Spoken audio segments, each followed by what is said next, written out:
Hello, it's Adam in the Newscast studio. Hello, it's Caitríona in the Washington studio. And rejoining us on Newscast from the BBC Persian service is our colleague Parham Ghobadi. Hello, Parham. Hi, thanks. So much to discuss, but actually, Caitríona, I don't know if you know about Parham's side hustle. No, Explain do to tell. newscasters what you do in your, quote, free time, Parham. I do a degree in war studies, my master's at King's College London.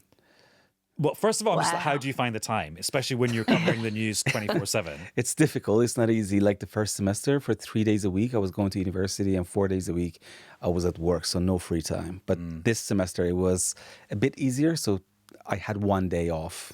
And what's it like covering a war in real time in your day job and then thinking about war from a kind of academic perspective in your degree? It's actually quite amazing because it's more in depth. You know, news is like really fast paced, usually, especially if there's breaking news. However, university is like more in depth, more reading.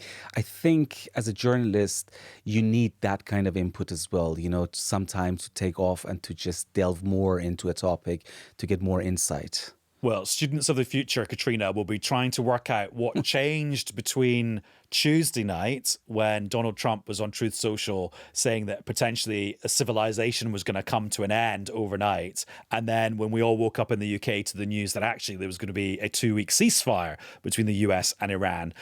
Is there a theory about just what happened in that period? Not a theory that we could stand over at this point in time. I think in reality was that there were some frantic back-channeling negotiations going on. There's some reporting here in the US that it was actually the White House putting pressure on Pakistan to come up with this offer of a ceasefire that kind of came out. I mean, it was mid-afternoon here in the East Coast, I guess, kind of coming up to bedtime there in the UK when this offer of a 2-week ceasefire was put on the table. We were told Donald Trump was looking at it. And then all of a sudden, around about 6:30 p.m. East Coast time here, 11:30 there in the UK, and I guess middle of the night in Iran, the news that the president had said he was accepting it, followed by the news that Iran had said they were accepting it. A little bit of a sort of grey area as to where Israel stands on all of this. There's been a lot of back and forth on that and a lot of striking continuing in Lebanon. And suddenly a total change in tone from President Trump. No F-bombs, no threatening to that a whole civilization would die overnight. And suddenly we're back to, I am the president of peace and I've done this great deal and I've won and declared victory, which was kind of the tone then that we heard this morning from Secretary Pete Hegseth as well, the Defense Secretary or War Secretary, again, kind of lauding President Trump's efforts here and how this was all over. I mean, it's not all over, clearly. It's a 2-week ceasefire with talks still to follow, and the parties would appear to be still really quite far apart. And just in process terms, Caitríona, the next big thing we're expecting looks like actual negotiations in person in Islamabad in Pakistan on Friday. Yeah, that's what is set as of now. There has been some suggestion perhaps the Vice President JD Vance himself may go there. He's in Hungary at the moment. Obviously, he was there with Viktor Orban. He's been doing a few speeches. His diary is clear for the rest of the day. So we've made a few inquiries. We've kind of been told to watch this space. So that would obviously be a huge development if JD Vance himself was to go there. President Trump not kind of ruling out that perhaps he may be involved at some point in the future. But, we've been there before with those sorts of suggestions when you think back to the Russia-Ukraine talks and suggestions that people would meet in person and then it doesn't come to pass. But I think even the concept of having talks and somebody being there and somebody meeting in Islamabad is a better place than we were in this time yesterday. So Parham, in the last 12, 18, 24 hours, there have been no Iranian drones going to the Gulf states, no American warplanes dropping ordnance from the air over Iran. That's, as far as we know, is all stopped. No, it hasn't actually. Right. So what happened was that today, after the ceasefire, what we heard was that 2 Iranian islands were targeted, and Iranian oil ministry confirmed that they were targeted. There were some oil facilities there that were hit. And at the same time, Emiratis and Bahrainis said that they had to fight off Iranian drones and intercept them. And there's a pipeline, east-west pipeline in Saudi Arabia that was trying to be struck as well. The Iranians were trying to strike it. So it appears that it was a retaliation for the striking Iranian oil facilities. But these things sometimes happen when there is a ceasefire. It's not immediately implemented. Yeah, I always think of what Jeremy Bowen said on Newscast probably a few years ago now about ceasefires, that the implementation at the start can be quite ragged. It's not just the clock hits a certain point and everything stops. A lot of the focus on how this ceasefire will be implemented elsewhere is about the Strait of Hormuz. And it now seems to me there's quite a big linguistic argument going on about what the word open means. And different people have different interpretations of what open is. I mean, I suppose the Iranian interpretation is the one that will hold because they're the ones that control that waterway. Exactly. So Iranians are saying that one of the most significant developments in this war is that Iranians right now want to impose tolls on the ships that go through. It appears that Iranians have managed to take hold of this Strait of Hormuz, and it has worked as a great leverage against the United States and the world. It has worked so far. And the objective of the war has changed over time as well. So from the beginning of the war, let's not forget that Donald Trump said that help is on the way and they're going to free Iranian people. However, after the war broke out, after a few weeks, the objective totally changed into opening up the Strait of Hormuz. And before the ceasefire, Donald Trump was furious, and one of his conditions was that they have to open this Strait of Hormuz. So, but let's not forget that this place was open before the war. It was not an issue. And Iran, so Donald Trump withdrew from the JCPOA, Joint Comprehensive Plan of Action, that is known as Iranian nuclear deal. Signed under Obama. Signed with Obama to have a better deal. That deal did not happen. Iran started enriching uranium to 60% purity, and then the war broke out, and none of these issues have been solved. And still, the 400 kilogram of 60% uranium are in Iran. And Donald Trump is saying we're going to watch them from above, from space. Yeah, well, we'll talk about the enriched uranium in a second. But Caitríona, that thing about the Strait of Hormuz, you would think from listening to Donald Trump that traffic will be resuming and on its way to being at levels that it was before the war. But actually, just before we started recording this episode of Newscast, there was a message from the Iranians saying, no, it's still closed. And at best, only ships that have permission from Iran will be able to get through. Yeah, exactly. So this is where the sort of gulf, if you excuse the pun, opens up between what's, agreed or understood to be agreed as part of this ceasefire and what's actually been agreed. And you referenced Jeremy's quote there about, ceasefires being ragged. This is the raggedy part of it. What's in, what's out? How does that actually work out in practice? And, it's not just a matter of, oh, okay, every ship can sail up the strait now. And Iran, for its part, I mean, this has turned out to be its kind of golden jewel in its crown, having control over the Strait of Hormuz. It's not something that it's going to give up very easily, particularly when we're already hearing from President Trump that, perhaps some of the things in this proposal that's been floated around are not things that the US is ultimately going to sign up to. So we're only a few hours into this. There's a great deal of nervousness and hesitancy and a great lack of trust between the parties as well. And Keir Starmer, the British Prime Minister, has just landed in Saudi Arabia before we started recording this episode, visiting a few Gulf countries, we think. And he says that actually there'll still be quite a lot of work to do to make sure the Strait of Hormuz is open in the way it was before. And also it sounds, Caitríona, like he thinks there's still going to be quite a lot of work to get the ceasefire from being temporary to being permanent. And I suppose that's back to where we started off our conversation. There's a huge amount of work still to be done, and not least over the issue of Lebanon. Pakistan seems to be saying that Lebanon is included in this deal. Israel is saying it isn't. President Trump has been speaking to a PBS NewsHour reporter today and said that Lebanon is not part of the deal because Hezbollah is not part of the deal. He said they'll get taken care of too, whatever that means. But of course, one of the original stated objectives that President Trump has given for beginning this whole thing with Iran was about shutting down the proxies and the funding to the proxies, of which Hezbollah is on that list. So it seems even there's great confusion about what is or isn't involved here. And, is Iran going to hold on to this deal if the Israel-Hezbollah conflict is still raging extremely hotly. I mean, since we started taping this podcast, that the Lebanese civil defence is now saying the death toll stands at 254 people since that ceasefire nominally at least came into place, a death toll of 254 people in Lebanon. And I should just say that Lyse Doucet is going to pop up in the studio at any point. So if you hear some rustling, that'll be Lyse creeping in and getting ready to tell us her take. Parham, just when it comes to what's actually on the table now, it seems that there is a 15-point plan from the Americans, a 10-point plan from the Iranians that Donald Trump has referred to as being a basis for negotiation. But also, I'm just seeing the White House is denying that the 10-point plan that's being circulated in the media today isn't the 10-point plan that they've received from the Iranians. That's correct. So the two sides have got two different narratives and at the same time, both sides are claiming victory. So Donald Trump is saying that was an absolute victory. We achieved more than what we intended at the beginning. Iranians are saying the same. But what happens is that sometimes the war have got unintended consequences.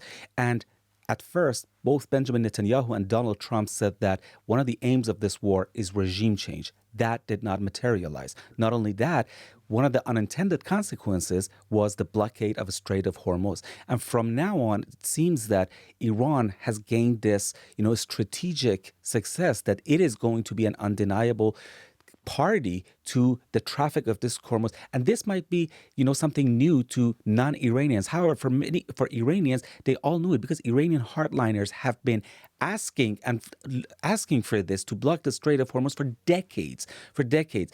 Now it's always been an option. It has always been an option, and now they have, after Khamenei has been killed, it appears that the Revolutionary Guards have the upper hand in Iran. I'm just going to do some traffic directing because Lyse here. She's going to sit down. Good to see you. Yeah, Lyse, move that microphone. I need your time to get a haircut. Wait till you find out what else Parham does in his spare time.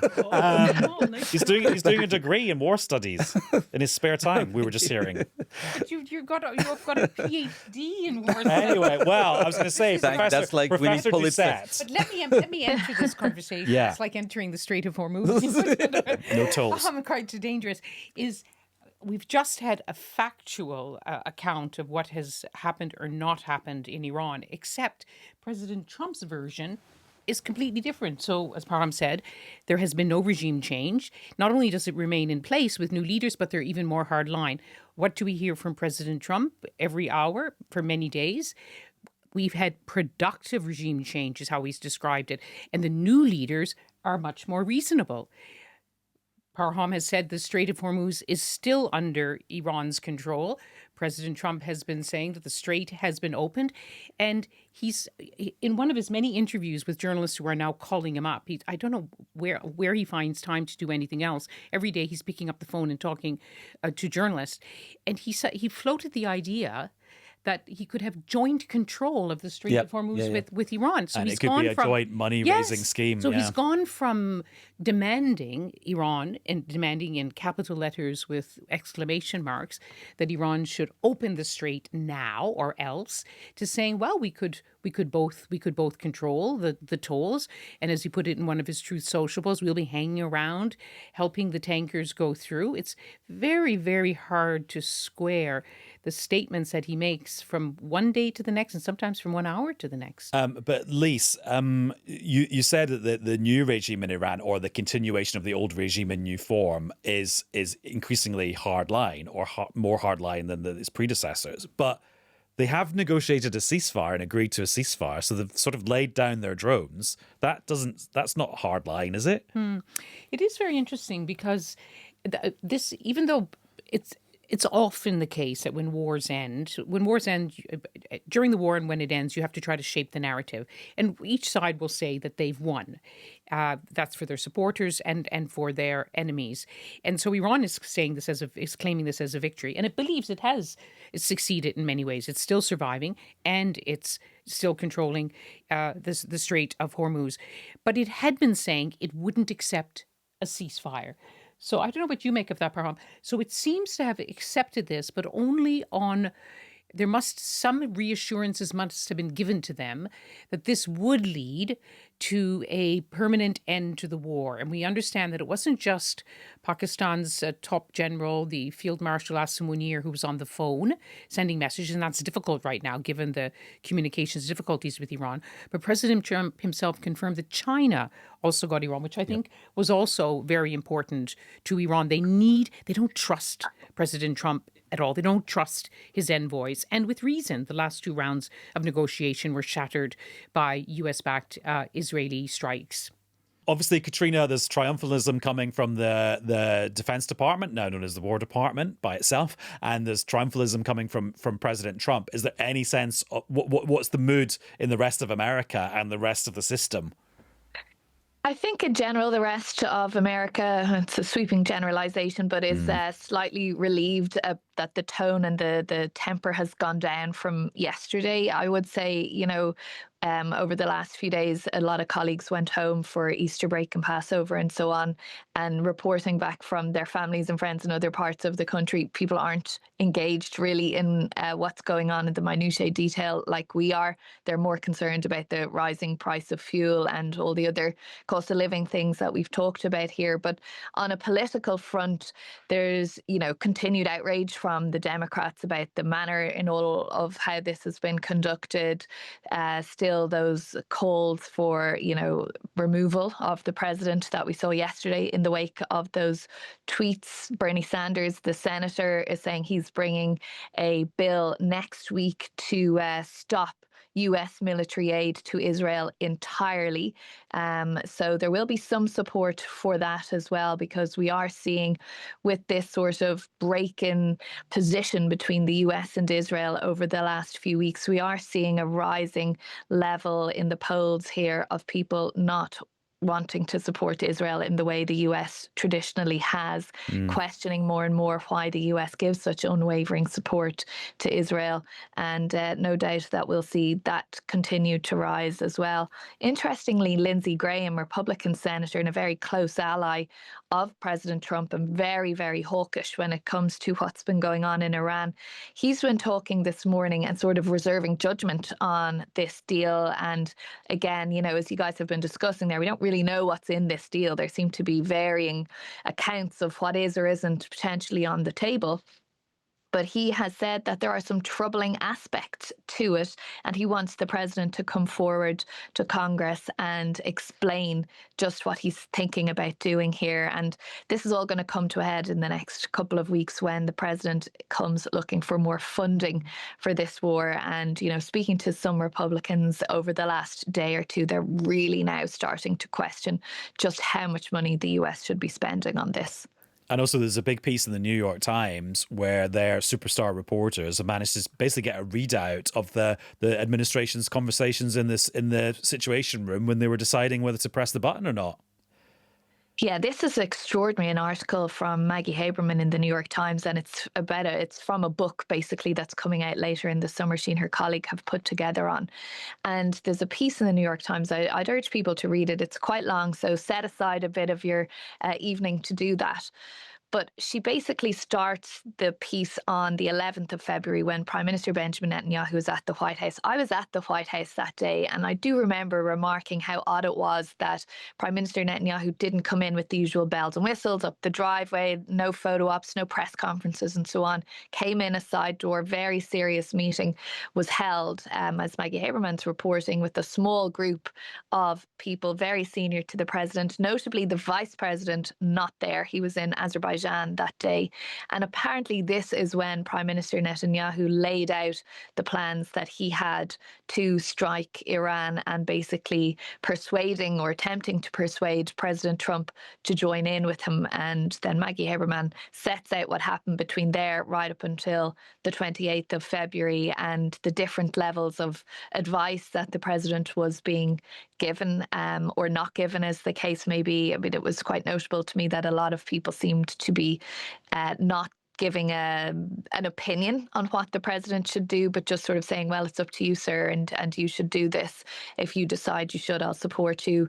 She says, JD Vance said, I don't think it's a good idea, but I'll support you if you do go ahead. And that is in line with what we've been hearing from the vice president in public on this as well. But it just speaks to that close tie, not so much between the US and Israel, but between Prime Minister Netanyahu and President Trump, but those two men directly themselves.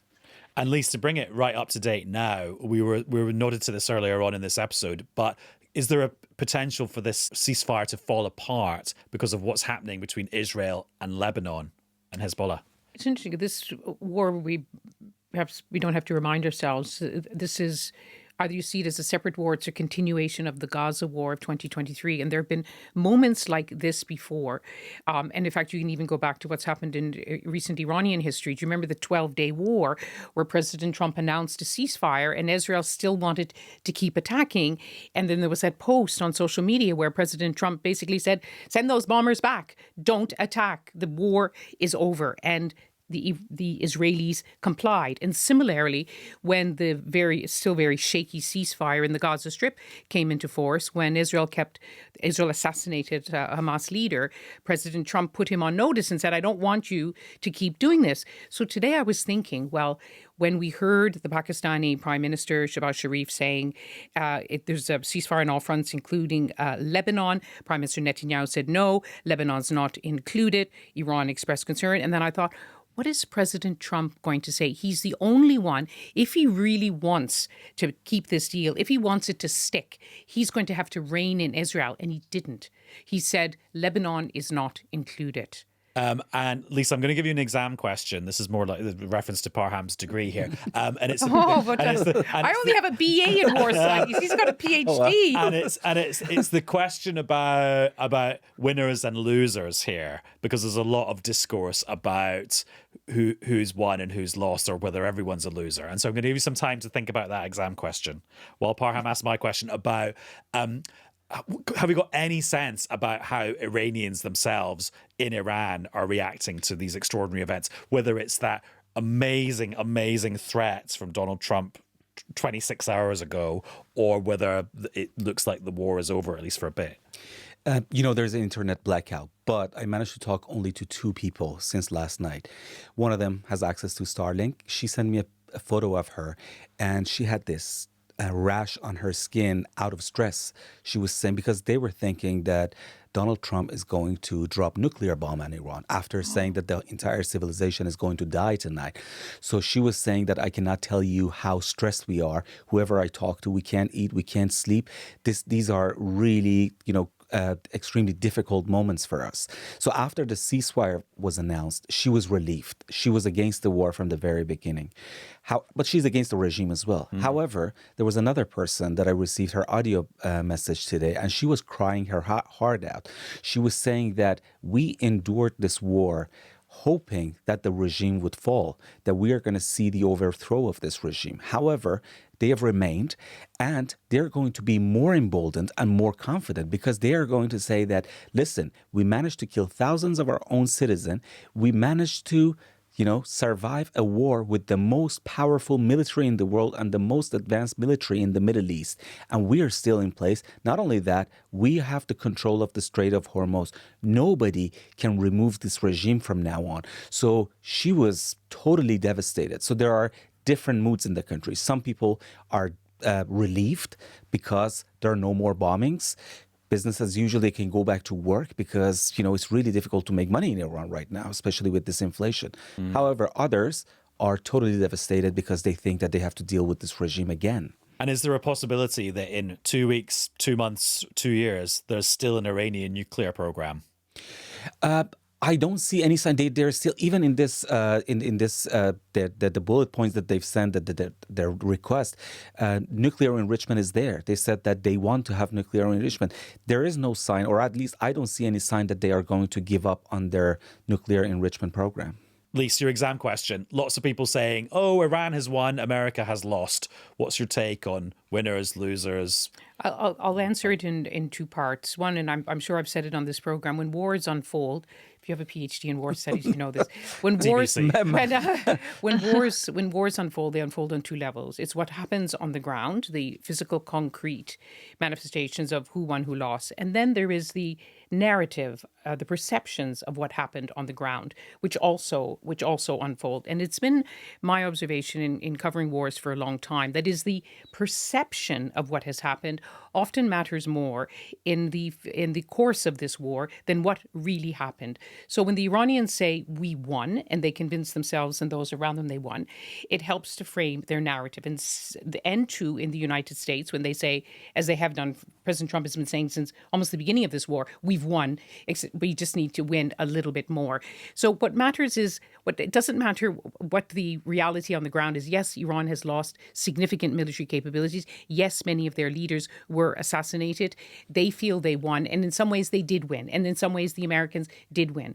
But the losers, and we've just been heard, are the people of Iran. I keep thinking, when we were there in February, people were reeling from, we talk about 4% inflation in the UK, 60% inflation.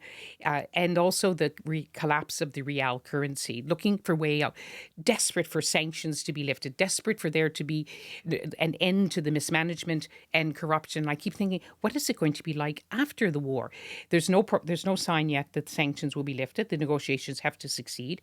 Perhaps Iran is now seeing that control of the Strait of Hormuz as their lifeline. If they can't get sanctions lifted, then at least they can have money coming in from this control. But even that now, of course, is contested. So the people of Iran are suffering. The people of the region, think of the migrant workers who work across the Gulf states. The hospitality industry is gone dark. Hotel occupancies are down. Families, millions of families are being supported by those industries. Are they going to be sent home? The civilians of Israel, the civilians of Lebanon. This is a war where the people are losing and the winners think they're winning. A+ for that answer, Lyse. Thank you very much. Also, is there anything else you want to add to this situation? Because we didn't give you the whole podcast. I think the big question now is this: the ceasefire is shaky and fragile. Even Pete Hegseth, who tends to speak in triumphal terms, talked about it as a fragile ceasefire, is what comes next. And then I think we have to start looking at the so-called peace talks, which are supposed to be taking place in Pakistan. We have to say that we're recording at 6:05 in the evening because things are changing by the hour. There are reports that JD Vance, the US Vice President, is not going to go to Islamabad because of security concerns. President Trump mentioned this in many of his interviews. But as Parham knows so well, the Iranians do not want to negotiate anymore with President Trump's preferred envoy, Steve Witkoff, and with Jared Kushner. They see it as a Trojan horse. Both times they negotiated with them, it ended in war. They see them as too pro-Israeli. Whatever the reality, they see them as too pro-Israeli. And so they wanted a higher level. And of course, JD Vance has been one of the skeptics about this war. If he's not going, then who is going to go? And if there's not going to be senior representation on the American side, then will the Iranians really? For them, it's a huge concession to come, the way they see this, for them to, the hardliners have always held Abbas Araghchi, the foreign minister, back from direct talks, even though they did meet direct face-to-face, but mostly they were indirect. So even now, these negotiations, talks, that it's hard to call them negotiations, and it's a bit with a heavy heart. I keep thinking back to 2015, where all sides, and it was a multilateral negotiation with America and members of the Security Council, then the EU, the Iranians, they both had their top negotiators, their top nuclear experts, their top experts who understand each other. They went, it was for 2.5 years, and in the run-up to the deal, they went to Vienna for what they thought would be 6 days. They stayed. No one moved for 22 days. They negotiated around the clock to get a deal. That is what it's going to take. And there's no sign at all that President Trump understands that this is what it's going to take. Some really good final thoughts. Lyse, thank you very much. Thank you. Parham, thank you very much. Thanks for having me. And good luck with your studies. Thank you. Dr. Ghobadi. Yeah. It's a master's degree. And Caitríona, good It's to on catch up Newscast with you now. too. Good to talk to you, Caitríona. Bye. And just after Lyse, Parham and Caitríona recorded that bit of newscast, we were watching a briefing at the White House given by Caroline Leavitt, who is the president's press secretary, and she confirmed that JD Vance, the vice president, will lead the US delegation in negotiations with Iran, which will take place in Islamabad in Pakistan, as she explained, on Saturday morning local time. So Friday night in the UK. And that is you up to date at 6:40 on Wednesday evening with this episode of Newscast. We'll be back with another one very soon. Bye-bye.